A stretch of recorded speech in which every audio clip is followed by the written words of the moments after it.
नमस्कार, आप सभी विद्यार्थियों का ई परीक्षा नवोदय क्लासेस में स्वागत है। जैसा कि आप सभी को पता है कि आपकी एग्जाम बहुत ही जल्द होने वाली है और इसके लिए ई परीक्षा ने आपके लिए नवोदय सिलेक्शन सीरीज आरंभ की है, जिसके अंदर अभी हमारे मैथ्स मॉक टेस्ट आरंभ चल रहे हैं और आज का हमारा मॉक टेस्ट नंबर 6 है। पीछे के 5 मॉक टेस्ट हमने कंप्लीट कर लिए हैं। आप भी ई परीक्षा ऐप को डाउनलोड करके गूगल प्ले स्टोर से ई परीक्षा ऐप डाउनलोड कर लीजिएगा, इंस्टॉल कर लीजिएगा, रजिस्ट्रेशन कर लीजिएगा। रजिस्टर में रेफरल कोड में BHA3 लिखिएगा और अपने आप को रजिस्टर कर दीजिएगा। उसके बाद में गोल में नवोदय सैनिक RMC एग्जाम गोल सेलेक्ट कीजिएगा और उसके बाद में क्विज में जाइएगा, वहां पर लिखा है JNVST class 6 free mock test, numerical ability open कीजिएगा और इंग्लिश और हिंदी मीडियम जिस मीडियम में आपको सबमिट करना है वो मीडियम आप सेलेक्ट कर सकते हैं। इस तरह से आप अपना सभी मॉक टेस्ट को सबमिट कर सकते हैं, आगे आने वाली मॉक टेस्ट सबमिट कर सकते हैं। यहाँ पर अभी मेंटल एबिलिटी और लैंग्वेज एबिलिटी के मॉक टेस्ट भी आपके लिए लेकर आए जाएंगे। और बाकी किसी भी जानकारी के लिए हमारे 8696503000 पर कॉल करके भी आप जानकारी ले सकते हैं और हमारा टेलीग्राम चैनल जरूर ज्वाइन कीजिएगा telegram.me/नवोदय स्कूल, क्योंकि आपको जो भी मॉक टेस्ट से संबंधित क्विजेज, PDF नोट्स, जो भी आपके एग्जाम से संबंधित जो भी न्यूज होती है सारी आपको यहीं पर अवेलेबल करवाई जाती है। इसके अलावा आप www.navodayaschool.in विजिट कीजिएगा, जहां पर आपको free quiz, free PDF notes ये सब आपको मिलेगी। इसके अलावा आगे बढ़ने से पहले आप ई परीक्षा नवोदय क्लासेस के यूट्यूब चैनल को जरूर सब्सक्राइब कर लीजिएगा और बेल आइकन को प्रेस करके उस पर ऑल को सेलेक्ट कीजिएगा, ताकि आगे आने वाले आपको सभी तरह की news, video classes, mock test सब कुछ आपका अवेलेबल हो सके और सबसे पहले आपको जानकारी मिल सके। इसके अलावा इस बार आपको 100% सिलेक्शन दिलाने के लिए ई परीक्षा ने आपके लिए नवोदय सिलेक्शन कॉम्बो पैक लेकर आए हैं, जिसके अंदर 2000 प्रश्नों की एक मैथ्स की बुक आपको दी जाएगी, प्रैक्टिस बुक, साथ में परीक्षा से पहले 10 परीक्षा के लिए 10 मॉडल पेपर और 10 मार्कशीट आपको अवेलेबल करवाई जाएगी। तो आज ही अपने घर मंगवाने के लिए कॉल कीजिएगा 8696503000 पर और इसको भी आप अपने घर मंगवाकर इस बार अपना 100% सिलेक्शन ले सकते हैं। तो चलते हैं आज के हमारे क्वेश्चन नंबर फर्स्ट की ओर, मैथ्स मॉक टेस्ट नंबर 6 की, और फटाफट से सभी क्वेश्चंस 20 क्वेश्चंस को कंप्लीट करते हैं। समझते हैं कि किस तरह से उन क्वेश्चंस को और अच्छे आप जल्दी कर सकते हो, उनके लिए और क्या मेथड रहेंगी। आपने टेस्ट जरूर सबमिट कर लिया होगा, इसको भी आपको पता होगा, इसलिए आप सोल्यूशन देख के और जो भी आपकी कमी रही है उसको भी आप पूरी कर लीजिएगा। बाकी आगे आने वाले भी सभी टेस्ट आपको जरूर ज्वाइन करने हैं, ई परीक्षा ऐप के माध्यम से सबमिट करने हैं और टेलीग्राम चैनल और व्हाट्सएप ग्रुप ज्वाइन कर लेना आप navodayaschool.in विजिट करके। क्वेश्चन नंबर फर्स्ट क्या कहता है देखते हैं। Amit bought a table for ₹1200 and spent ₹200 on its repairs, then sold it for ₹1680. His profit or loss percent is। Amit एक मेज को 1200 रुपए में खरीदा है और इसकी मरम्मत पर 200 रुपए व्यय किया, इसको फिर 1680 रुपए में बेच दिया, तो प्रतिशत लाभ अथवा हानि बताइए। आप सबको पता है कि सर जब भी सबसे पहले कितने रुपए में लेकर आया सर, वो 1200 रुपए में लेकर आया, 1200 रुपीज में लेकर आया। उसके बाद में ये तो इसकी क्या CP ऑफ कॉस्ट प्राइस है। उसके बाद में इसने इसके ऊपर क्या किया सर, रिपेयरिंग खर्च किया, और रिपेयरिंग खर्च कितना किया सर इसने 200 रुपीज इस पे क्या कर दिया सर, रिपेयरिंग कॉस्ट इसके 200 रुपीज। तो रिपेयरिंग भी अपनी जेब से दिया ना, अगर आप किसी की मरम्मत करवाते हो, रिपेयर करवाते हो, खरीदने के बाद तो अपनी जेब से होता है। मतलब कि सर आपकी अब मिलाकर टोटल जो CP रहेगी, यानी कि कुल क्रय मूल्य, टोटल CP कुल क्रय मूल्य कितना हो गया सर आपका 1400 रुपीज में हमारा क्या हुआ कि सर वो टोटल हमारी कॉस्ट उसकी रहेगी। हमने उसको सेल कितने में कर दिया, जिसे क्या कहते हैं सर SP सेलिंग प्राइस, या क्या कहते हैं सर उसको विक्रय मूल्य कहा जाता है, जिसे क्या कहा जाता है सर विक्रय मूल्य। तो हमारा विक्रय मूल्य या सेलिंग प्राइस कितनी रहेगी, तो विक्रय मूल्य जो है हमारा कितना रहा 1680। हमने 1680 रुपए में उसको क्या कर दिया सर, बेच दिया। इसका मतलब कि अगर इन दोनों के बीच में देखें तो सर हमें हुआ तो प्रॉफिट है, हमें क्या हुआ सर प्रॉफिट, या जिसे क्या कहते हैं सर लाभ। लेकिन एक्चुअल में प्रॉफिट या लाभ हुआ कितना है 1680, 1600 रुपीज में 680 रुपीज में सेल किया, 1400 रुपीज में हम खरीद कर लाए, तो 80 और 200 हमें सर 280 रुपीज का प्रॉफिट हुआ। हमें क्या फाइंड आउट करना है सर, हमें प्रॉफिट या लॉस परसेंट, लाभ या हानि प्रतिशत पता करना है। आप सबको पता होगा कि सर जब भी हम अगर प्रॉफिट या लॉस परसेंट अगर पता करते हैं, प्रॉफिट परसेंट यानी कि जिसे क्या कहते हैं सर लाभ प्रतिशत, और लाभ प्रतिशत पता करोगे तो आप सबको पता है कि सर ऊपर तो लिखेंगे प्रॉफिट या लाभ और उसके नीचे क्या लिखेंगे सर, नीचे लिखेंगे क्रय मूल्य या CP, और परसेंटेज में कन्वर्ट करने के लिए 100 से मल्टीप्लाई कर देंगे। क्योंकि देखो कोई भी प्रॉफिट या जो लाभ होता है वो किस पे डिपेंड करता है, वो सर CP या क्रय मूल्य पे डिपेंड करता है। इसलिए अपन में कौन आएगा CP या क्रय मूल्य। तो हमें प्रॉफिट कितना होता है सर, प्रॉफिट होता है 280 रुपीज का, 280 रुपए 280 रुपीज का। हमारी टोटल कॉस्ट कितनी थी 1400, और मल्टीप्लाई क्या कर देंगे सर 100 कर देंगे। इजी क्वेश्चन है, 20 से 20 हटा देंगे, और आप सबको पता है सर 14 का 28 में 2 टाइम्स होता है और ये टोटल आ जाएगा 20। तो अपना आंसर कितना आ गया सर 20% या 20% क्या रहेगा सर हमारा प्रॉफिट परसेंट, या हमारा लाभ प्रतिशत 20% रहेगा। तो option number D easy question था। 1200 रुपए में खरीद कर लाए, 1200 रुपीज में बाय किया, 200 रुपीज रिपेयरिंग, तो टोटल कॉस्ट 1400, 1400 रुपए, 180 1680 रुपए उसको सेल कर दिया, प्रॉफिट कितना हुआ 280। प्रॉफिट किस पे डिपेंड करता है, सीपी या क्रय मूल्य पे, तो अपॉन में सीपी लिखा और जैसे डिवाइड किया तो अपना आंसर कितना आ गया 20% या 20% हमारा क्या रहा सर इसमें लाभ प्रतिशत रहा। चलिए क्वेश्चन नंबर सेकंड की ओर बढ़ते हैं। क्वेश्चन नंबर सेकंड देखिएगा 140.75 मल्टीप्लाई 0.01 इज इक्वल टू, हमें इसको सिंपल सी बात है इसको मल्टीप्लाई करके इक्वल करना, तो 1040.75 मल्टीप्लाई 0.01, एक बार के लिए पॉइंट भूल जाइए तो आप क्या कहोगे सर इसको किससे मल्टीप्लाई करना है 1 से। किसी भी नंबर को अगर 1 से मल्टीप्लाई करते हो तो सेम नंबर रहेगा। अब पॉइंट काउंट कर लीजिए सर, इसके अंदर कितने डिजिट है 2 डिजिट, इसमें कितने डिजिट है 2 डिजिट और इसमें कितने हैं 2 डिजिट, तो टोटल कितने हो गए 4 डिजिट।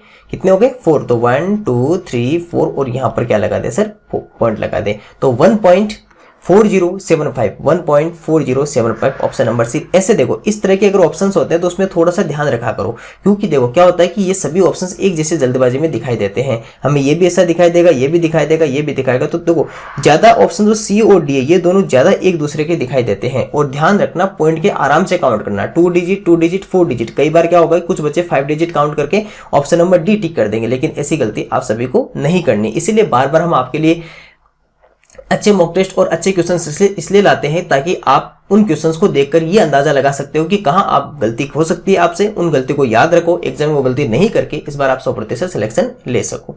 चलिए क्वेश्चन नंबर 3 की ओर बढ़ते हैं। 1/4 of a flock of birds are on the bank of a river and 1/5 of the flock are in their nets. The remaining 22 birds are roaming in search of food. How many birds are there in the net? Simple सा question है। पक्षियों के एक झुंड के 1/4 पक्षी नदी के किनारे पर है, झुंड के 1/5 भाग जो पक्षी है वो अपने घोंसले में है, बाकी बच्चे जो 22 पक्षी है वो भोजन की तलाश में घूम रहे हैं, तो घोंसले में कितने पक्षी हैं। देखो यहाँ पर सिंपल सी बात है 1/4 1/5 1/4 1/5 1/4 ये सब क्या होते हैं सर हमारे पास में फ्रैक्शन होते हैं। और जब भी हमारे पास में फ्रैक्शन होते हैं मान लेते हैं कि देखिए मान ली कि ये घोंसला था, ये क्या था सर हमारा पक्षियों का एक घोंसला था, इसमें पक्षी रहते थे, इसमें क्या रहते थे सर पक्षी रहते थे। इस तरह की इमेज बनाना स्टार्ट करो, तो मान लेते हैं कि इसमें जो टोटल बर्ड्स थे हमारे पास में, जो टोटल बर्ड्स या कुल पक्षी जो हमारे पास में थे, टोटल बर्ड्स या क्या सर कुल पक्षी, तो कुल पक्षी हमारे पास कितने हो जाएंगे सर, कुल पक्षी हो जाएंगे हमारे पास में टोटल मान लेते हैं 1, कुल पक्षी कितने हो जाते हैं हमारे पास में 1 टोटल बर्ड्स हो जाते हैं। अब देखिए इसमें से कुछ तो कहाँ बैठे हैं सर नदी के किनारे बैठे, बैंक ऑफ द रिवर बैठे हैं, कुछ कहाँ चले गए सर, कुछ यहाँ पर जैसे भोजन की तलाश में चले गए, कुछ पक्षी कहाँ चले गए सर भोजन की तलाश में चले गए, और कुछ पक्षी अभी भी कहाँ है सर यहाँ पर इस घोंसले के अंदर है, और कुछ पक्षी कहाँ बैठे हैं सर हमारे इस नदी के किनारे बैठे। अब देखो इसमें कुछ लिखा हुआ है, यहाँ लिखा हुआ 1/4 on the bank of river, 1/4 नदी के किनारे। याद करो 1/4 या 1/4 किसे कहते हैं सर 1/4, 1/4 1/4, तो 1/4 कहाँ बैठे हैं सर नदी के किनारे, ठीक है। इसके अलावा क्या लिखा हुआ है 1/5, 1/5 भाग कहाँ है घोंसले में, 1/5 यहाँ पर कौन बैठे हैं सर 1/5 भाग बैठे हैं। और इसके अलावा क्या लिखा हुआ है 22 birds roaming in search of food, 22 पक्षी भोजन की तलाश में घूम रहे हैं, और सर इधर कितने पक्षी हैं 22 पक्षी हैं। अब एक बात बताओ कि यहाँ पर देखो ये हमें किस में दिया हुआ है, ये हमें नंबर में दिया हुआ, फ्रैक्शन में या भिन्न में नहीं दिया हुआ, ये दोनों भिन्न में दिया हुआ है, तो पहले इसका भिन्न निकालो कि ये भिन्न कितना है। तो देखो ये दोनों मिलाकर कितने हो गए सर 1/5 यहाँ पर थे, 1/4 यहाँ पर थे, 1/5 और 1/4, तो टोटल एलसीएम कितना आ जाएगा 20 आ जाएगा ना। 5 और 4 का एलसीएम करो। अब सर जैसे इस 5 का 20 में डिवाइड करेंगे तो कितने टाइम 4 टाइम, 4 अगर 1 से मल्टीप्लाई होगा तो 4 प्लस 4 का 20 में 5 टाइम, तो 5 अगर इस 1 से मल्टीप्लाई होगा तो कितना होगा 5, 5 और 4 कितना हो जाएगा 9, तो 9/20, 9/20 क्या रहेगा सर इसका टोटल, यहाँ पर ये टोटल 9/20 है 9/20। अब ये कितना बच गया तो इसका भी फाइंड आउट कर लेते हैं। देखो टोटल कितने थे हमारे पास में 1 में से 9/20 तो कहाँ है सर घोंसले में, नेस्ट में, और बैंक ऑफ रिवर नदी के किनारे हैं। पीछे कितने बच गए सर, इसके नीचे डिनोमिनेटर 1 लिख देते हैं, यहाँ पर आ जाएगा 20, 1 का अगर 20 में डिवाइड करेंगे तो 20 मल्टीप्लाई कितना होगा सर 20 माइनस 20 में 20 का 1 टाइम, अगर 1 9 से मल्टीप्लाई होगा तो कितना बनेगा 9, तो पीछे कितने रह गए सर 11/20, 11/20 जो 11/20 वो किसकी वैल्यू है सर इसकी, वो किसकी वैल्यू है जो roaming in search of food, जो भोजन की तलाश में घूम रहे हैं वो कितने हैं एक्चुअल में 11/20। सर हमें ये तो पता चल गया कि वो 11/20 है, लेकिन वास्तव में वो कितने हैं सर, वो 22 है। अब ध्यान रखो जब भी कोई नंबर फ्रैक्शन में होगा तो उसके साथ में मल्टीप्लाई 1 हमेशा रहता है। यहाँ से अगर 1 की वैल्यू फाइंड आउट करेंगे तो 22, ये जो 11 है ये कहाँ चला जाएगा डिवाइड में, और ये जो 20 नीचे की तरफ है डिवाइड में वो कहाँ चला जाएगा ऊपर मल्टीप्लाई में। 11 से 22 2 टाइम्स कटा, तो 1 की वैल्यू कितनी होगी सर हमारे पास में 40 या क्या रहेगा सर 40, और 1 क्या है सर टोटल पक्षी, तो मतलब कि सर हमारे पास में ये पता चल गया कि कुल पक्षी हमारे पास कितने हैं सर 40 है। हमें किसकी वैल्यू पूछी है, नेक्स्ट जो घोंसले में कितने हैं सर, घोंसले में कितने हैं 1/5 1/5। तो सर इस 40 टोटल थे, 40 का या ऑफ मल्टीप्लाई 1/5, इसका जो 5 रहेगा तो 5 को अगर यहाँ से मल्टीप्लाई करें डिवाइड कर देंगे तो 8 टाइम। तो सर पक्षी कितने हैं सर उसके अंदर घोंसले में, सर 8 पक्षी कहाँ पर है हमारे घोंसले में है। 1/5 कितना हो जाएगा सर 8, तो ये सर 8 बर्ड्स हमारे कहाँ पर है घोंसले में। तो इजी क्वेश्चन है, देखो समझने की दृष्टि से बहुत ईजी है। अगर आप इसके एक एक इमेज बनाओगे तो बहुत ईजी लगेगा क्वेश्चन, क्योंकि सिंपल सी बात है 1/5 घोंसले में, 1/4 बैंक ऑफ रिवर, दोनों को प्लस कर लेंगे, 1 में से माइनस कर देंगे, 11/20 आ जाएगा। ये कहाँ पर चलेंगे भोजन के लास्ट में, सर्चिंग इन फूड, और ये हमारे पास कितना है 22, 1 की वैल्यू फाइंड आउट करेंगे 40 का 1/5 वापस निकाल देंगे, नेक्स्ट वाला है घोंसले वाला, तो कितना आ जाएगा 8 आ जाएगा। क्वेश्चन नंबर 4 देखिएगा, how many bricks are required to build a wall 8 metre long, 6 metre high and 22.5 centimetre thick if the size of one brick is 25 centimetre, 11.25 centimetre and 6 centimetre is. 8 metre लंबी, 6 metre ऊंची, 22.5 semi मोटी एक दीवार को बनाने हेतु कितनी ईंटें चाहिए यदि एक ईंट की माप 25 सेमी, 11.25 सेमी और 6 सेमी है। देखो जब भी आपको कभी भी टोटल नंबर फाइंड आउट करना हो, हमने आप सभी को ने ऐसा पढ़ा होगा कि जब भी हमें टोटल नंबर या कुल संख्या अगर पता करनी हो तो पहले हम देखते हैं कि टोटल कितना है ना। जो ऊपर जो जैसे मान लो वॉल है तो कुल जो दीवार है उसका एरिया है ना, जैसे अपने पास वॉल है तो दीवार का एरिया, और उसके नीचे किसका एरिया चाहिए हमें सर, किसका एरिया, या फिर यहाँ पर अगर एरिया देखें अगर आपके पास में तीनों है तो तीनों क्या आ जाएगा सर टोटल सरफेस एरिया, कुल जो अपने पास में टोटल एरिया किसका चाहिए, जो हमारे पास में इसमें ब्रिक लगाने वाले हैं, जो ईंट लगाने वाले हैं उसका। और एक्चुअल में होता क्या है कि जब आपके पास में 3 साइड्स हो, लेंथ ब्रीथ और हाइट तीनों हो, तो उस समय क्या हो जाता है सर हमें यहाँ पर वॉल्यूम आ जाता है। उस समय यहाँ पर क्या आ जाता है वॉल्यूम, इस बात का ध्यान रखना, आयतन आ जाता है। उस समय क्या आ जाता है आयतन, जब आपके पास में तीनों हो लेंथ ब्रीथ और हाइट तो उस समय क्या आ जाता है आयतन आ जाता है। अब देखिए यहाँ पर अगर हम सबसे पहले वॉल का लिखें तो 6 metre 8 metre 6 metre and 22.5 centimetre. देखो सबसे पहले तो जो सेंटीमीटर उसे कन्वर्ट कर देते हैं। यहाँ पर कितना है सर 8 मीटर ये लिख लो, इधर क्या है सर 6 मीटर ये लिख लेते हैं, और इधर कितना था सर 22.5 सेंटीमीटर, 22.5 सेमी क्या रहेगा सर इधर रहेगा। इसके बाद नीचे कितना है 25 सेमी, 11.25 सेमी और 6 सेमी, 25 सेंटीमीटर 25 सेंटीमीटर। इसके बाद में इधर कितना रहेगा, इधर रहेगा सर 11.25 और 6, 11.25 सेंटीमीटर एंड 6 सेंटीमीटर। अब देखिए जो भी सेंटीमीटर उसे मीटर में बदल दीजिए, क्योंकि ये दोनों किसमें सर मीटर में है तो मीटर में कन्वर्ट कर देते हैं। और जब भी एक बात देखो कि अगर आप सेंटीमीटर को अगर मीटर में कन्वर्ट करते हो, सेंटीमीटर को मीटर में कन्वर्ट करते हो, तो मतलब कि स्मॉलर से कहाँ जा रहे हो सर ग्रेटर की तरफ, तो क्या करोगे भाग कर जाओगे, डिवाइड करोगे, मतलब किसका करेंगे 100 का डिवाइड करेंगे। अब देखिए सबसे पहले अगर मैं इसको 6 मीटर हो जाएगा, अगर मैं 22.5 को मीटर में कन्वर्ट करूंगा तो क्या करूंगा सर नीचे की तरफ 100 मल्टीप्लाई करूंगा, नीचे की तरफ 100 डिवाइड में करूंगा ना, क्योंकि इसका डिवाइड यहाँ जाएगा। अब देखिए इसको अगर 25 को अगर मैं मीटर में कन्वर्ट करूंगा तो इसके नीचे जो डिवाइड रहेगा वो डिवाइड कहाँ चला जाएगा, ऊपर की तरफ चला जाएगा। वो डिवाइड कहाँ चला जाएगा, ऊपर की तरफ चला जाएगा, क्योंकि अगर इसके नीचे अगर कोई भी डिवाइड रहेगा तो वो डिवाइड कहाँ चला जाएगा, ऊपर चला जाएगा ना, वो कहाँ चला जाएगा ऊपर। तो सर ये हमारा पास कहाँ कितना आ जाएगा इधर, ये ऊपर इसका चला जाएगा, तो यहाँ पर 25 और ये मल्टीप्लाई इधर आ जाएगा। इसी तरह सर जो 11.25 हमारे पास लिखा हुआ है, 11.25 जो हमारे पास में लिखा हुआ है उसका भी डिवाइड कहाँ चला जाएगा सर, वो भी सेंटीमीटर का मीटर में, तो वो भी कहाँ चला जाएगा ऊपर चला जाएगा। और इसी तरह 6 का जो चला गया वो भी कहाँ चला जाएगा सर हमारे पास में ऊपर की तरफ चला जाएगा। इसको थोड़ा इधर कर लेते हैं ताकि लिखने में आसानी रहे। और यहाँ पर सर इसका भी 6 का भी कहाँ आ जाएगा सर ऊपर आ जाएगा 100। अब देखिए सर कुछ यहाँ से एक दूसरे से कट रहे हैं, जैसे ये इससे कट रहे हैं काट दिया, और पॉइंट भी हटा देते हैं, साथ में पॉइंट भी हटा देते हैं। अब जैसे पॉइंट अगर हटाओगे तो कितना लिखोगे sir 8 multiply 6 multiply 22.5 multiply 100 multiply 100, ये तो इधर रहेगा। नीचे कितना रहेगा सर 25 मल्टीप्लाई 11.25 और मल्टीप्लाई 6। देखो यहाँ पर कितने डिजिट है 2 डिजिट है, तो ऊपर कितने जाएंगे सर 2 जीरो जाएंगे। यहाँ पर ऊपर 1 डिजिट है तो नीचे कितने आ जाएंगे सर 1 जीरो आ जाएंगे। अब भी कुछ जीरो हट रहे हैं तो इससे ये जीरो हटा देते हैं। इसके बाद में अगर कोई किसी से हट रहा है तो सर उसे भी पहले हटा देते हैं, उसे भी क्या करते हैं सर पहले हटा देते हैं। थोड़ा सा पहले इसको आगे की तरफ लिख लेता हूँ ताकि आपको और अच्छे से समझ में आ जाएगा।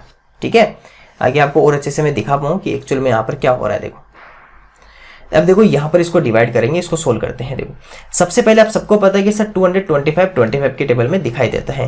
25 9 जे कितना होता है सर 225 होता है, ये तो पता चल गया। इसके बाद में क्या इसमें 9 का डिवाइड जाता है क्या, प्लस करके देख लीजिए, 5 और 2 7 8 और 9, हाँ सर 9 का पूरा पूरा डिवाइड जाएगा इसके अंदर, कितने टाइम 9 1 जा 9, पीछे कितना बचा 2 22, 9 2 जा 18, पीछे कितना बचा 4, तो 9 ये तो सर 25 आ गया 125।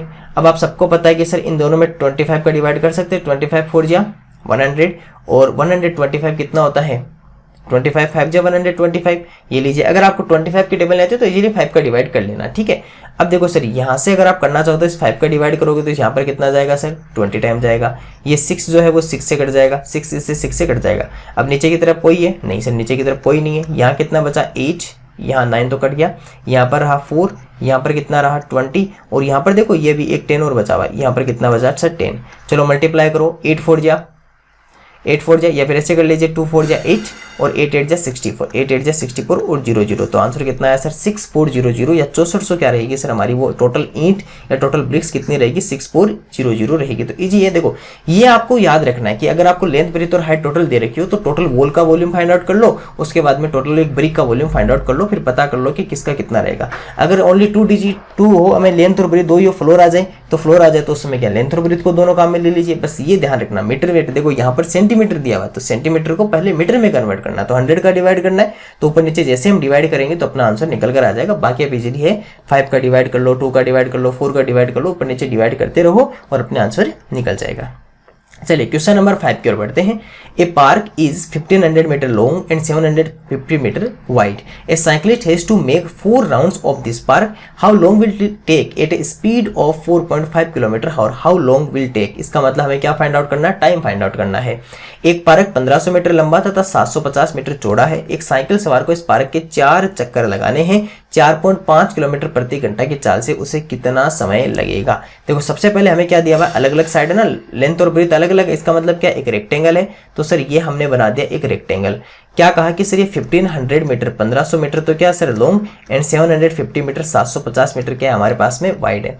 इसके अगर चक्कर लगाएगा वो यहाँ से अगर इस तरह से चक्कर लगाएगा तो कहाँ पर चलेगा सर, ये राउंड करेगा तो कहाँ चलेगा, इसके पेरीमीटर पे चलेगा। तो सर पहले तो ये बताओ कि इसको टोटल कितना किलोमीटर चलना है। तो सर इसको पेरीमीटर या जिसे क्या कहते हैं सर परिमाप जिसे कहते हैं, तो पेरीमीटर का फॉर्मूला है, परिमाप का फॉर्मूला क्या होता है 2 ब्रैकेट लेंथ प्लस ब्रेथ, 2 कोष्टक लंबाई प्लस से चौड़ाई। अपने पास आंसर रहेगा 2 ब्रैकेट 1500 मीटर तो ये रहा हमारे पास में और 750 मीटर ये इधर रहा।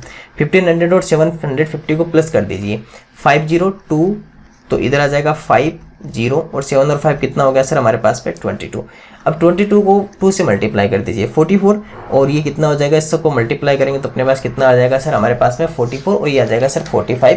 तो 4500 हमारे पास में क्या रहेगा सर, इसका आंसर रहेगा। आराम से मल्टीप्लाई करके देख लीजिए 4500, क्योंकि देखो 22 टू जे कितना होता है 44 और 52 जा 100 प्लस कर देंगे तो 4500 मीटर टोटल रहेगा। लेकिन सर इसे तो 4 राउंड लगाने थे, ये तो 1 राउंड का ना। अगर हम टोटल 4 राउंड अगर इससे लगाएंगे, 4 चक्कर लगाएंगे तो इसको 4 से मल्टीप्लाई कर दीजिए, 4 × 4500, 4 4 जा 16 और 4 5 जा 20 तो कितना हो गया सर हमारे पास में 18 हो गया। कितना हो गया 18 और ये कितना आ गया 18,000 मीटर। कितना आ गया सर हमारे पास में 18,000 मीटर, 18,000 मीटर क्या रहेगा सर इसका आंसर रहेगा। ये तो सर इसको टोटल डिस्टेंस कवर करनी है।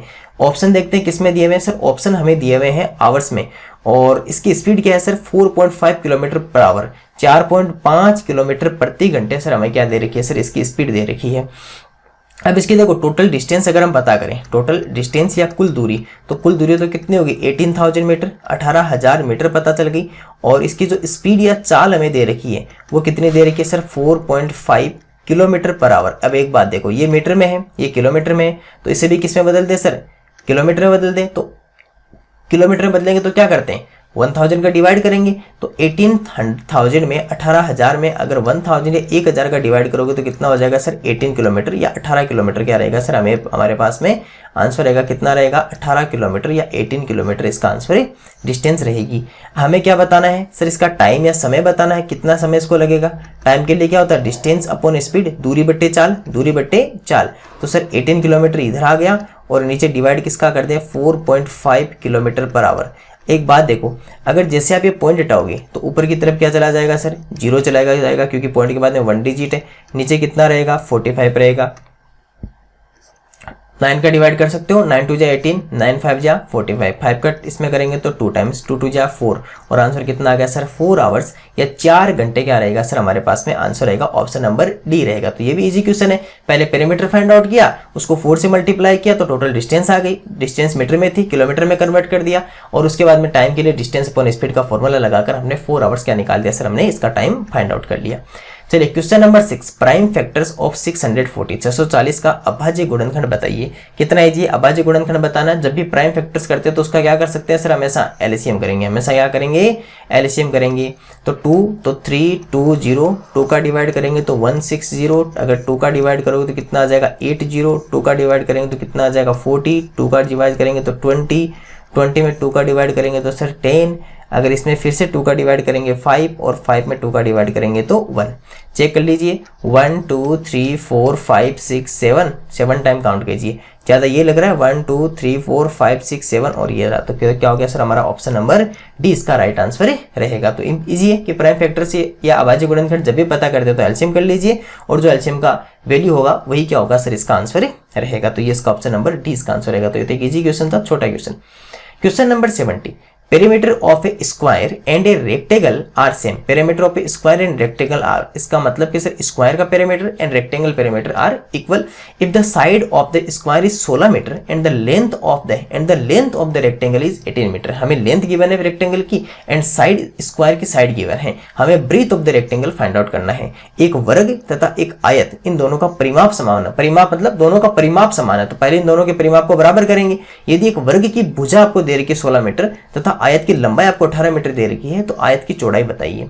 पहले देखो क्वेश्चन में क्या गिवन है, क्वेश्चन में गिवन है कि सर जो पेरीमीटर है वो भी किसका सर स्क्वायर का, तो परिमाप वर्ग का परिमाप और पेरीमीटर रेक्टेंगल आयत का परिमाप दोनों क्या है सर हमारे पास में बराबर है। आयत का परिमाप और वर्ग का परिमाप दोनों हमारे पास में बराबर दिए हुए हैं।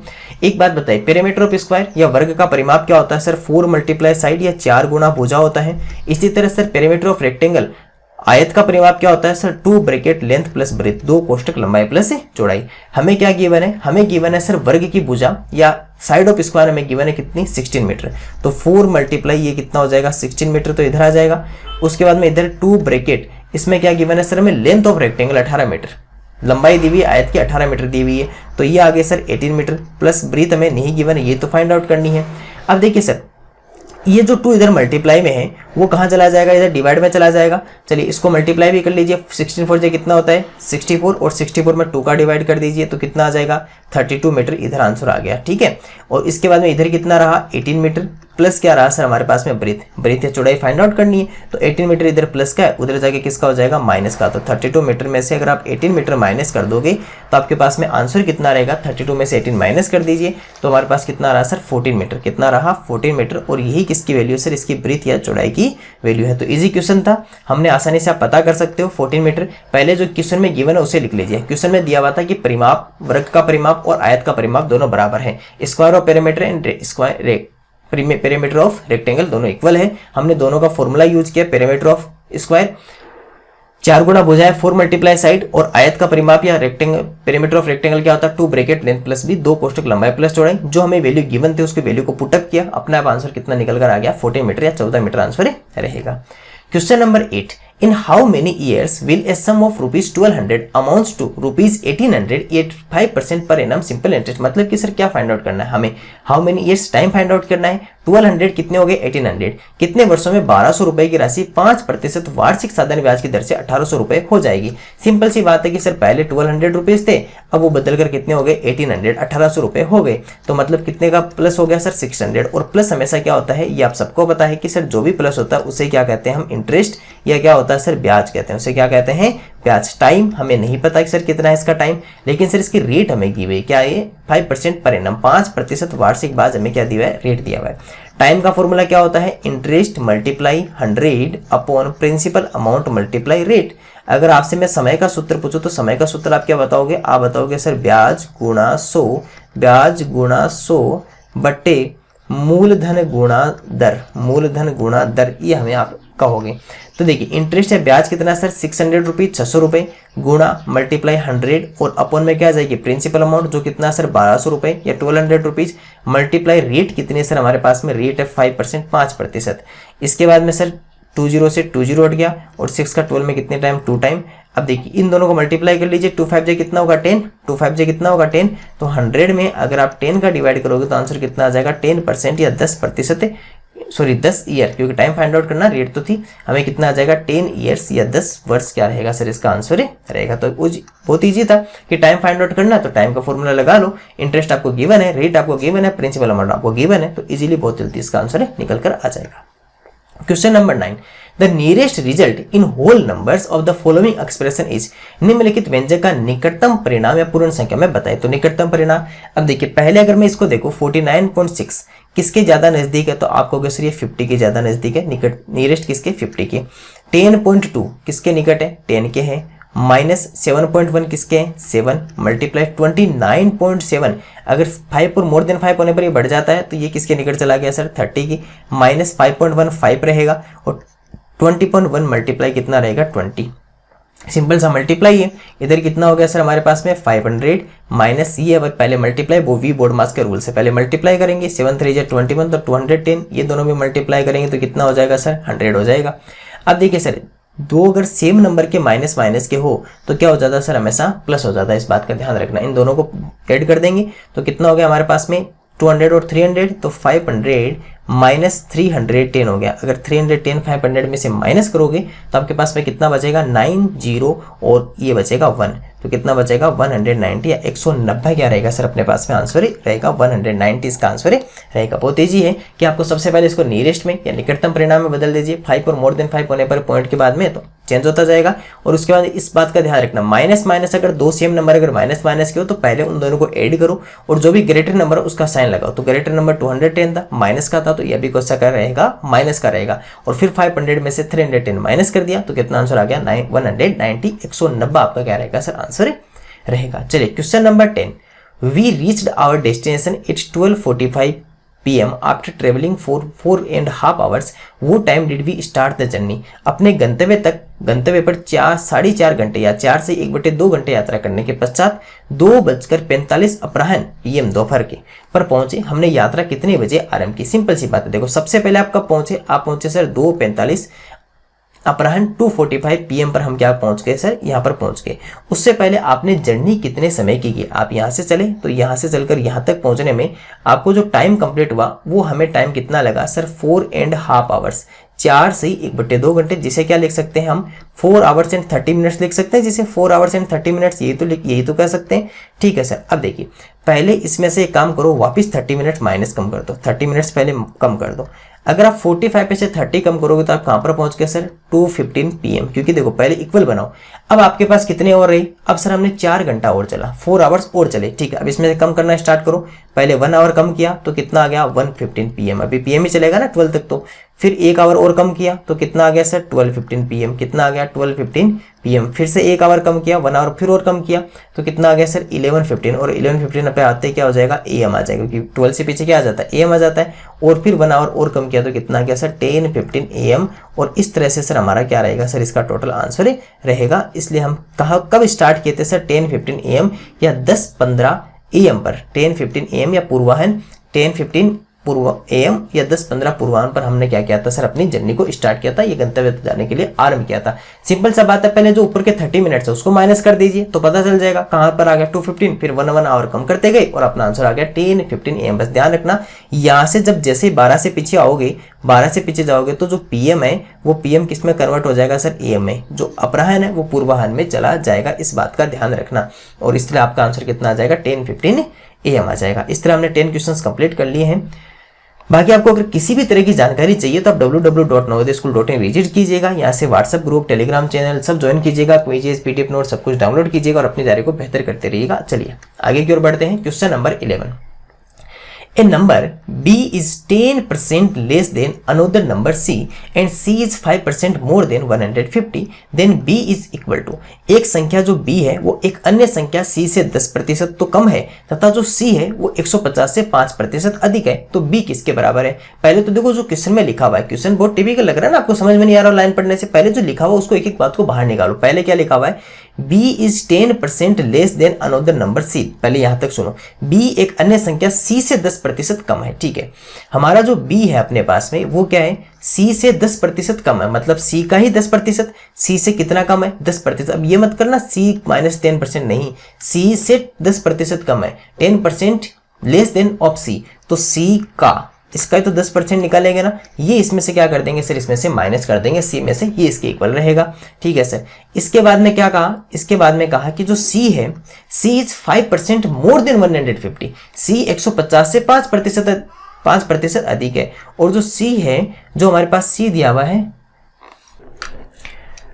इसके बाद में क्या लिखा हुआ है, यहां हमें लिखा हुआ है sir c is 5% more than 150, c is more than 150, 150 से कितना सर, इसका ही 5%, इसका ही 5% अधिक है ना, मोर देन 150, तो सर प्लस किसका 150 का कितना चाहिए सर हमें 5%, इसका ये इसमें क्या कर देंगे प्लस कर देंगे, इसी का ही 5% प्लस करेंगे, लिखा हुआ है 150 से 5% अधिक है, मतलब कि 150 का 5% इसमें लाकर प्लस कर दो, 5% मोर देन 150, मतलब 150 में 150 का 5% प्लस कर दीजिए। आप सबको पता है कि सर सबसे पहले आप जैसे परसेंटेज हटाते हो तो नीचे डिवाइड में क्या लिखते हो 100 लिखते हो, तो यहाँ सर आपको अगर पहले इधर फाइंड आउट कर ले 5 अपॉन क्या लिख ले सर 100 लिख ले, जैसे ही 100 लिखेंगे आप 0 से क्या काट दोगे 0 काट दोगे, 5 का 10 में डिवाइड करोगे तो कितना रहेगा 2 रहेगा। अब देखिए ये इधर कितना बन गया 15/2, अगर 15 में 2 का डिवाइड करोगे तो आपके पास आंसर कितना आ जाएगा 7.5।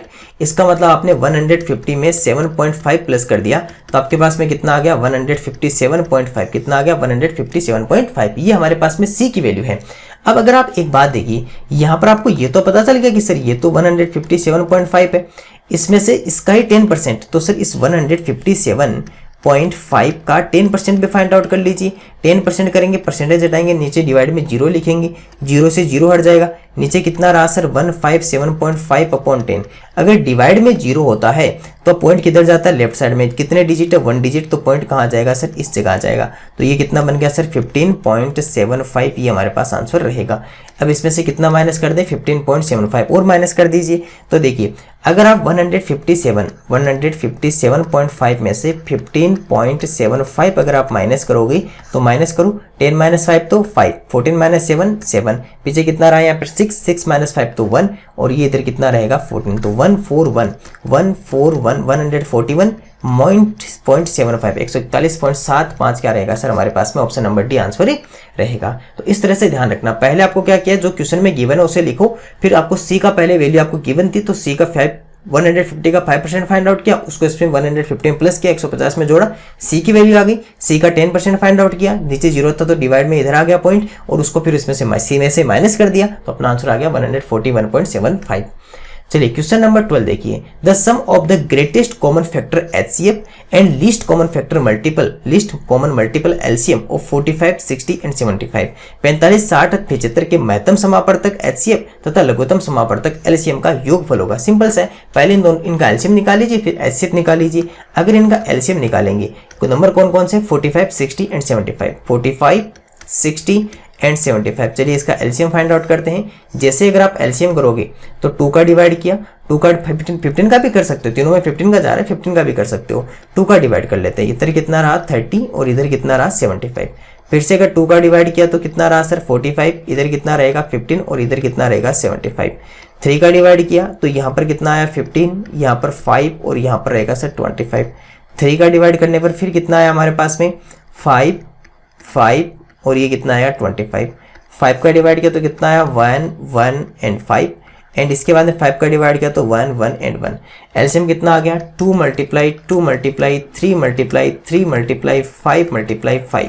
ये अपने पास में क्या रहा एलसीएम रहा, सबको मल्टीप्लाई कर लीजिए। जैसे मल्टीप्लाई किया तो 2 2 जा 4, 3 3 जा 9 एंड 5 5 जा 25। 25 4 जा कितना होता है 100 और 100 को 9 से मल्टीप्लाई किया तो कितना आया 900। ये हमारे पास क्या रहा सर एलसीएम। चलिए इन तीनों का एचसीएफ फाइंड आउट करते हैं। आप सबको पता है कि सर जब भी एचसीएफ या महत्तम समापवर्तक पता करते हो तो तीनों का पहले अलग अलग एलसीएम करो, 45 60 और उसके बाद में कितना सर हमारे पास में 75। चलिए तीनों का अलग अलग एलसीएम करते हैं। 2 का तो होगा नहीं इसमें, 3 का डिवाइड कर दो, 3 का करेंगे तो 15, फिर 3 का किया 5, इसके बाद 5 का किया तो 1, यहाँ पर 2 का डिवाइड किया 30, 2 का डिवाइड किया कितना रहेगा 15, 3 का डिवाइड किया तो कितना आया 5 और उसके बाद में 5 का डिवाइड किया तो 1। यहाँ पर 5 का डिवाइड किया तो कितना आया हमारे पास में 5 का, अगर वैसे 75 में आप 3 का भी कर सकते हो है ना, 3 का डिवाइड करोगे तो कितना आएगा 25। इसके बाद में 5 का डिवाइड करोगे तो कितना आएगा 5 और उसके बाद में 5 का डिवाइड करोगे तो कितना आएगा 1। चलिए कॉमन लिख लीजिए। कॉमन क्या है इन दोनों के अंदर, अगर आप कॉमन देख पा रहे हो तो इसका तो कितना 3 × 3 × 5, ये कितना है सर 2 × 3 × 5, ये कितना है 3 × 5 × 5। तीनों में कॉमन देखिए, कॉमन जब आप देख पा रहे हो तो 2 तो कॉमन नहीं है, एक तो 3 तीनों में कॉमन आ रहा है और उसके बाद एक 5 तीनों में क्या आ रहा है सर कॉमन आ रहा है। तो कितना हो गया 3 × 5 = कितना हो गया 15। ये हमारा एचसीएफ रहा। क्वेश्चन ने क्या कहा कि एलसीएम और एचसीएफ का योगफल बता दीजिए। एलसीएम और एचसीएफ दोनों प्लस कर लीजिए। क्या कहा कि सर एलसीएम और एचसीएफ प्लस कर दीजिए। एलसीएम कितना था 900 और एचसीएफ कितना था 15, तो कितना आ गया 915 या 915 क्या रहेगा हमारा आंसर रहेगा ऑप्शन नंबर सी इसका राइट आंसर रहेगा। चलिए क्वेश्चन नंबर 13, वैल्यू ऑफ इसके हमें वैल्यू फाइंड आउट करनी है। ये तो इजी क्वेश्चन है। पहले देखो 0.9 तो ऐसा कैसा रख लीजिए, अगर आप इन दोनों को मल्टीप्लाई कर रहे हो 0.3 और 0.3 को अगर आप मल्टीप्लाई कर रहे हो तो पॉइंट छोड़ दीजिए, 3 3 से कितना हो गया 9। पॉइंट के बाद में कितने 1 और 2 डिजिट है, 1 डिजिट तो ये है, 1 डिजिट और नहीं है तो पॉइंट लगाओ 0 बनाओ, ये लो सर 2 डिजिट बन गया। डिवाइड करो कितना 0.09।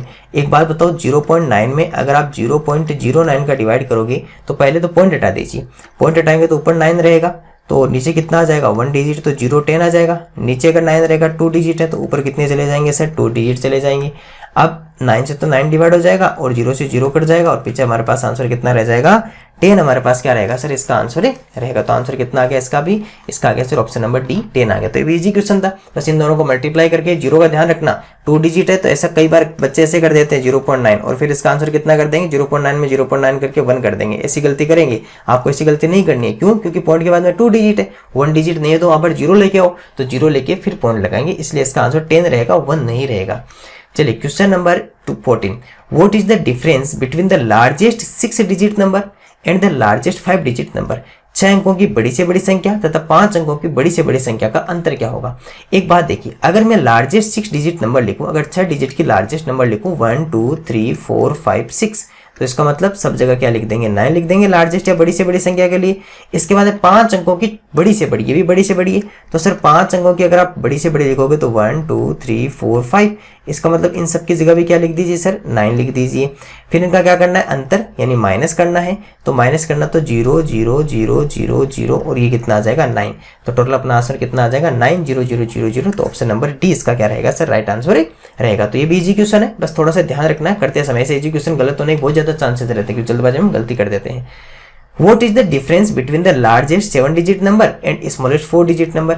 7 अंकों की बड़ी से बड़ी संख्या तथा 4 अंकों की छोटी से छोटी संख्या का अंतर कितना है। देखो ये तो क्या पूछा हमें ग्रेटेस्ट, और वो भी कितने डिजिट की 7 डिजिट 7 अंकों की 1 2 3 4 5 6 7।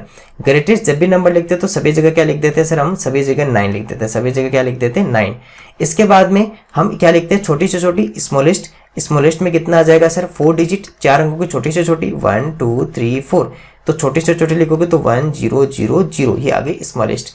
अब माइनस करना है 9 9 9 8 9 9 9, तो अपने पास आंसर कितना आ गया 999 8999, तो 999 0 नहीं सर ये नहीं हो सकता, इसमें 3 6 और 8, तो ऑप्शन नंबर क्या हो जाएगा डी। जल्दबाजी में गलती मत कर देना, ए बी और सी में से कोई टिक मत कर देना, 999 8999 इसका क्या होगा सर आंसर रहेगा। क्वेश्चन इजी है लेकिन फिर भी ऑप्शन में गलती होने के चांसेस ज्यादा है, ध्यान रखो। 5% of 10% of 175 grams is equal to 175 gram के 10% का 5% बराबर है। सिंपल सा है, जो भी ऑफ है या का है उसको मल्टीप्लाई कर देंगे। क्या लिखा हुआ 175 ग्राम है, उसका ऑफ या का मल्टीप्लाई कितना सर 10% या 10% का या ऑफ मल्टीप्लाई उसका कितना सर 5% या 5%। जैसे आप अगर परसेंटेज हटाओगे तो डिवाइड में कितना आ जाएगा 100 आ जाएगा, इधर भी कितना आ जाएगा 100 आ जाएगा। चलिए अब इनको जो कट रहा है उसे काट दीजिए। आप सबको पता है कि सर 5 से अगर 100 काटेंगे तो कितनी टाइम कटेगा 20 टाइम कटेगा, और 10 से 20 कितना कटेगा सर 5 टाइम कटेगा। 175 और 100 को काटिए, 175 में 25 का डिवाइड होता है, 25 4 जा 100 और 25 6 जा कितना होता है 25 5 जा 125, 25 6 जा 150 एंड 25 7 जा 175। ये अपने पास कितना आ गया, ऊपर तो कितना रहेगा 7 और नीचे कितना रहा 5 4 जा नीचे 4 और 5 कितना हो गया 20, 7/20। अब देखिए 7/20 में अगर आप इसको डिवाइड करोगे तो आपके पास आंसर बहुत इजीली निकल कर आ जाएगा। 20 का अगर 7 में डिवाइड करो तो 0 पॉइंट ये कितना आ गया 70, 23 जे कितना होगा सर 60। इधर आंसर देखते जाइए 0.3। यहाँ पर देखिए जब यहाँ पर क्या ना 10 5 जने होता, सॉरी 10 यहाँ पर कितना होगा 10 का 20 में करेंगे तो कितनी टाइम होगा हमारे पास में 10 2 जा 20 होगा, 10 2 जा 20 और इसलिए इसका आंसर कितना आ जाएगा 7/8 आ जाएगा। ऐसी गलतियां जल्दबाजी में वहां भी मत कर देना, ध्यान रखना एग्जाम में ऐसी गलतियां होने के बहुत ज़्यादा चांसेस होते हैं कि हम जल्दबाजी में 20 को काटकर 5 कर देते हैं। आप सभी ध्यान रखना 2 टाइम्स होगा 8 होगा। और जैसे आप अगर 8 का डिवाइड करोगे इसमें, अगर आप 7 में 8 का डिवाइड कर रहे हो तो कितना आंसर आएगा 8 में 7 का डिवाइड कीजिए 0.70 और यहाँ पर कितना आ जाएगा हम करेंगे तो 8 8 जा 64 होता है, 8 8 जा कितना होता है 64, माइनस करेंगे तो कितना बचेगा सर हमारे पास में 6 बचेगा। देख लीजिए 0.8 नहीं होगा 0.8 ये रहा सर, ऑप्शन नंबर सी इसका राइट आंसर रहेगा। आप आगे भी फाइंड आउट कर सकते हो, अगर मान लो 2 ऑप्शन सेम हो तो, नहीं हो तो आप यहाँ भी कर सकते हो। 60 करोगे उसके बाद में कितना आ जाएगा, उसके बाद में करेंगे तो 8 7 से कितना होता है सर 56, उसके बाद में कितना आ जाएगा 4 पॉइंट लगाओगे 0 और 8 5 से कितना हो जाएगा 40। लेकिन अभी हमारे पास में एक ही ऑप्शन था 0.8 का तो उसे टिक कर देंगे, नहीं होगा तो फिर हम आगे भी बढ़ाएंगे। क्वेश्चन नंबर 17 देखिए 15 - 15 / 5 × 6 = x। तो x की वैल्यू फाइंड आउट करनी है। देखो सबसे पहले आपको वी बोर्डमास का रूल याद होना चाहिए। वी बोर्डमास का रूल क्या कहता है कि सबसे पहले किसको सोल्व करोगे, सबसे पहले डिवाइड को सोल्व करोगे। सबसे पहले किसको सोल्व करोगे, डिवाइड को सोल्व करोगे। तो 15 - 15 / 15 × 6 = x। देखो सबसे पहले आपको डिवाइड सोल्व करना, तो जैसे डिवाइड सोल्व करोगे तो 15 में 15 का डिवाइड करोगे तो कितना हो जाएगा 1 × 6। अब क्या कहता है वी बोर्डमास का रूल कि अब मल्टीप्लाई सोल्व करो, तो जब इन दोनों को सोल्व करोगे तो कितना आ जाएगा सर 15 - 6। अब माइनस करोगे तो कितना बच जाएगा हमारे पास में 9 और यही हमारी क्या सर वैल्यू ऑफ x। तो ऑप्शन नंबर सी क्या रहेगा सर, इसका आंसर ही राइट आंसर रहेगा। चलिए क्वेश्चन नंबर 18। तो ध्यान रखना वी बोर्डमास के रूल का बहुत ज्यादा यूज रखना है। कुछ बच्चे वी बोर्डमास का यूज नहीं करते और सीधा करते हैं और इसलिए उनका गलत हो जाता है। वैसे क्या करते हैं 15 में से 15 घटा के 0 कर देते हैं और अपना आंसर गलत कर बैठते हैं। आपको नहीं करना, वी बोर्डमास का रूल याद रखना है। इसको सोल्व करना है, बहुत ही इजी मेथड है कि सबसे पहले देखो 3/8 डिवाइड बाई कितना है 5/3 - 1/6 + 5/8। अब देखिए सबसे पहले आप सबको पता है कि सर ब्रैकेट सोल्व होगा, ब्रैकेट को सोल्व कर दीजिए। दोनों का एलसीएम कितना आएगा 6, 3 का 6 में डिवाइड करोगे तो 2 टाइम, 2 × 5 से होगा तो 10, -6 का 6 में डिवाइड 1 टाइम और 1 से मल्टीप्लाई होकर 1। इधर कितना सर 5/8 है और इधर क्या है सर डिवाइड और इधर कितना बचा सर 3/8। तो अब देखिए इसको कितना कर दें 9/6 हो जाएगा। ये हमारे पास कितना हुआ 3/8 डिवाइड बाई 9/6 + 5/8। आप सबको पता होगा कि जैसे डिवाइड को अगर आप मल्टीप्लाई में चेंज करोगे, जैसे आप डिवाइड को मल्टीप्लाई में, क्योंकि मल्टीप्लाई चेंज होगा, मल्टीप्लाई चेंज होगा तो ये तो इधर का तो इधर ही रहेगा, लेकिन इसके आगे वाले जो नंबर है उसका रेसिप्रोकल या उसका इनवर्स हो जाएगा, मतलब वो 6/9 बन जाएगा और + 5/8 रहेगा। प्लस कितना रहेगा सर हमारे पास में 5/8 क्या रहेगा, इसका आंसर रहेगा। अब देखो आप सबको पता है कि 3 का 9 में कितने टाइम होता है सर 3 टाइम होता है और 3 का 6 में कितना होता है 2 टाइम और ये जो 2 है इस 8 को कितने टाइम काट देगा 4 टाइम काट देगा। मतलब इधर कितना रहा 1/4 और इधर कितना रहा सर 5/8 रहा आंसर। तो 1/4 में 5/8 प्लस करना है, कितना करना है सर हमें 1/4 में 5/8 प्लस करना है। एलसीएम कितना रहेगा 8 रहेगा, 4 का 8 में कितने टाइम 2 टाइम, मल्टीप्लाई करेंगे तो सर 2 + 8 का 8 में 1 टाइम और 1 5 से मल्टीप्लाई करके कितना बन जाएगा 5 5/2 हमारे पास कितना रहेगा 7/8, कितना रहेगा 7/8 या 7/8 आंसर इसका रहेगा। तो ऑप्शन नंबर सी जो है सर वो इसका क्या रहेगा राइट आंसर ही रहेगा। ये भी इजी क्वेश्चन था, बस आपको छोटा सा आपको ध्यान रखना था कि डिवाइड को मल्टीप्लाई में चेंज करने पर ये क्या हो जाएगा इसका इनवर्स हो जाएगा, इसका व्युत्क्रम कर देंगे, इसको पलटी लगा देंगे। ठीक है, इस बात का ध्यान रखना। क्वेश्चन नंबर 19 देखिए the value of x for which the, इसका x का वैल्यू फाइंड आउट करना, x यहाँ पर इसकी वैल्यू फाइंड आउट करनी है। पहले तो देखो इनको मिक्स्ड फ्रैक्शन को सिंपल फ्रैक्शन में कन्वर्ट करो।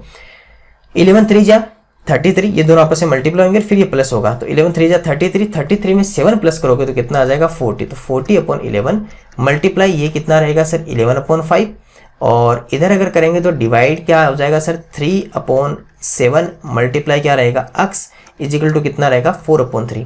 जो भी हट रहा है उसे हटा दीजिए सर, 11 से 11 डिवाइड कर देंगे, 5 से 40 कितने हो जाएगा सर 8 टाइम हो जाएगा और इधर कुछ नहीं रहेगा। देखिए अब इसको सिंपल चाहिए, इधर 8 रहेगा, इधर कितना रहेगा 8 रहेगा, यहाँ पर रहा 8 और डिवाइड बाई इधर क्या रहा सर हमारे पास में ब्रैकेट में 3/7 मल्टीप्लाई x, 3/7 मल्टीप्लाई रहेगा x और इजिकल टू इधर कितना रहा हमारे पास में 4/3, इधर कितना रहा सर 4/3। अब एक बात देखिए, अगर मैं इसको मल्टीप्लाई करना चाहूँ तो कितना बना, इसको 3x/7 भी तो लिख सकता हूँ, इसको 3x/7 भी तो लिख सकता हूँ। 8 डिवाइड बाई 3x/7 है इजिकल टू 4/3। हमें तो x की वैल्यू चाहिए ना। देखो ये डिवाइड में, ये भी पूरा पूरा किस में है, डिवाइड में है, तो इसको किधर ले जाना पड़ेगा, उधर ले जाके मल्टीप्लाई में कन्वर्ट कर दें, उधर ले जाकर क्या कर दें, मल्टीप्लाई में कर देना। कि एक्चुअल में लिखा हुआ कैसे, ऐसे तो लिखा हुआ है 3x/7 लिखा हुआ है, उधर लिखा हुआ है 4/3, तो पूरा पूरा उधर जाके मल्टीप्लाई कर देते हैं। 8 इजिकल टू 4/3 मल्टीप्लाई क्या हो जाएगा, 3x/ क्या हो जाएगा 7 हो जाएगा, 3x/7 इधर आ जाएगा। अब देखिए सर, हमें तो x की वैल्यू फाइंड आउट करनी है, 3 से 3 कट जाएगा, इधर x को छोड़कर बाकी सारा उधर ले जाइए, बाकी सारा किधर ले जाइए, उधर ले जाइए। तो 8 जो डिवाइड में है मल्टीप्लाई में चला जाएगा, और ऊपर जो मल्टीप्लाई में था 4 वो डिवाइड में आ जाएगा, और इधर कितना रह जाएगा x। अब देखो 4 से 8 कितनी टाइम, 2 टाइम, और 7 2 जाए कितना हो जाएगा हमारे पास में 14, और x की वैल्यू कितनी आ जाएगी हमारे पास में 14 निकल कर आ जाएगी। तो x की वैल्यू कितनी रही हमारे पास में, x की वैल्यू रही सर हमारे पास में 14, इसलिए ऑप्शन नंबर बी क्या रहेगा, इसका राइट आंसर रहेगा। एक क्वेश्चन बहुत छोटा है, बहुत इजी इसके अंदर कैलकुलेशन है, बस आपको थोड़ा सा ध्यान रखना है कि कैसे इनको इधर उधर पलटेंगे। जब इक्वल के उधर किसको लेके जाएंगे, जैसे 3x को उधर लेके जाएंगे, पूरा पूरा अगर उधर जाएगा तो ये मल्टीप्लाई में हो जाएगा, फिर वापस ऐसे इधर आएंगे तो जो नीचे वाला है वो ऊपर जाएगा मल्टीप्लाई में, और जो मल्टीप्लाई डिवाइड में जाएगा। इस तरह की छोटी छोटी बातें ध्यान रखनी, जल्दबाजी में ऐसे गलती कर देंगे तो अपना आंसर कुछ और ही निकल कर आएगा। लेकिन इजी कैलकुलेशन है, फिर भी आप गलती करने के चांसेस हैं, आप ध्यान रखना, ये गलतियां मत कर देना। मल्टीप्लाई का डिवाइड में, डिवाइड का मल्टीप्लाई में, इस तरह की गलतियां मत करना, ध्यान रखना इन बातों का। Question number 20, which of the following is not equal to 25। निम्नलिखित में से कौन सा 25 के बराबर नहीं है, इनमें से कौन सा जो 25 जिसका वैल्यू नहीं आता। एक बात देखिए, सबसे पहले आप सबको पता है वी बोर्ड मास का रूल, आप सबको पता है वी बोर्ड मास का अगर आप रूल देख पाते हो तो आप सबको पता है कि सर अगर 100 में 4 का डिवाइड करोगे तो कितना होगा, 25 होगा। तो 50 माइनस करेंगे तो सर कितना 25, तो इसका आंसर तो कितना आ रहा है 25। ये तो नहीं हो सकता, ऑप्शन नहीं हो सकता। 20 में अगर आप 4 का डिवाइड करोगे तो कितना आएगा, 5 होता है, तो 20 + 5 ये भी कितना रहेगा हमारे पास में 25। नहीं सर ये भी नहीं है, नहीं है, ध्यान रखना, नॉट इक्वल टू नहीं है। इक्वल टू मत करना, जल्दबाजी में बच्चे इक्वल टू देख लेते हैं और ऑप्शन नंबर 1 को टिक कर देते हैं, जबकि ऑप्शन में क्या लिखा हुआ था, बराबर नहीं है, नॉट इक्वल टू 25। इसको देखते हैं, यहाँ पर कितना लिखा हुआ 10 + 5 2 कितना हो जाएगा 10 + 10 - 5 तो कितना 5। ये लो, ये भी कितना आ रहा है हमारे पास में 25 आ रहा, कट मारो। इसका कितना हो जाएगा 24 + 2 बन जाए 2 तो कितना आ जाएगा 26। ऑप्शन नंबर डी क्या रहेगा सर, इसका राइट आंसर रहेगा। जल्दबाजी में ऑप्शन नंबर ए, बी और सी मत कर देना। कुछ बच्चे इसको जल्दबाजी में ये पढ़ लेते हैं कि 25 के बराबर है और ऑप्शन नंबर ए को टिक कर देते हैं, जबकि लिखा हुआ है नॉट इक्वल टू 25, 25 के बराबर नहीं है। तो इस तरह हमने मॉक टेस्ट नंबर 6 के सभी 20 क्वेश्चंस को सोल्व कर लिया और हमने सभी क्वेश्चंस को अच्छे से देखा कि हमने किस तरह से सोल्व करना है। बाकी अगर आपको अपनी और बेहतर तैयारी के लिए फ्री क्विजेस सब कुछ चाहिए तो www.navodayaschool.in विजिट कीजिएगा। यहाँ से टेलीग्राम चैनल और व्हाट्सएप ग्रुप भी ज्वाइन कर लीजिएगा और telegram.me/navodaya भी जो सर्च करके गूगल में इसको भी जरूर ज्वाइन कीजिएगा, क्योंकि यहाँ पर आपको हर तरह की जानकारी, नवोदय परीक्षा संबंधी जानकारी, free study material, free test series, daily lecture classes, mock test संबंधी जानकारी सब कुछ आपको यहाँ पर मिलती रहेगी। और अगर आपको लिंक नहीं मिल रहा, ओपन नहीं हो रहा, तो इस नंबर पर व्हाट्सएप या मैसेज कर दें, टेलीग्राम चैनल का नाम लेकर हम आपको लिंक भेज देंगे। और फिर मिलते हैं आपसे हमारे अगले किसी मॉक टेस्ट के साथ में।